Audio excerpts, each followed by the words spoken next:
আপনি মারা যাবেন এবং দিল্লিতে আপনাকে তারা পানিতে ভাসিয়ে দেবে না কি করবে, এটা কিন্তু আমরা কেউ জানি না। আপনার মুসলমানের রীতি অনুযায়ী কোনো দাফন কাফন হবে কিনা এটা কেউ জানি না। ফলে আমি আরও কথা বলবেন, আমি আমার বক্তব্য আর দীর্ঘায়িত করব না।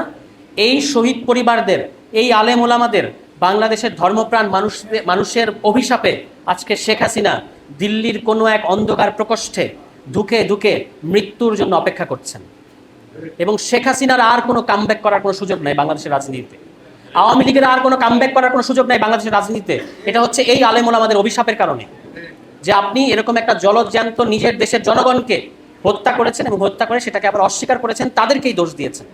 এজন্য আজকে আপনি কি ভয়ঙ্কর, আজকে যখন মৃত্যু ঘটবে আপনার, জানাজা করানোর লোক পাবেন না। আপনি একজন মুসলমান হিসেবে, আপনি যদি নিজেকে মুসলমান, আপনি তো তাহাজ্জুদে নামাজ পড়তেন, আমরা এটা খুব ফলো করে প্রচার করতেন।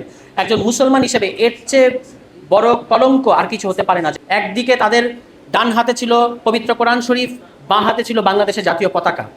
এই দুটো নিয়ে তারা আপনাদের যে পাঞ্জাবের জগতে একটি বিশ্বস্ত নাম শাবাব এথনিক ওয়্যার।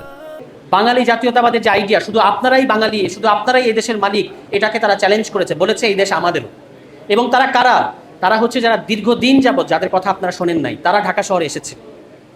ফলে এই যে বাংলাদেশটা আমারও, বাংলাদেশের জাতীয় পতাকাকেও তারা সাথে রেখেছে। আর তাদের যেটা অনুভূতি, তাদের যেটা প্রাণের বিষয়, প্রত্যেকটা ধর্মপ্রাণ মুসলমানের কোরআন শরীফ, এই দুটো জিনিস নিয়ে তারা ঢাকা শহরে এসেছে। এবং কেউ বলতে পারবেন না যে তাদের এই আশাটা অন্যায্য ছিল। কিন্তু আপনারা তাদেরকে লাইট বন্ধ করে নিজের দেশের জনগণকে হত্যা করেছেন।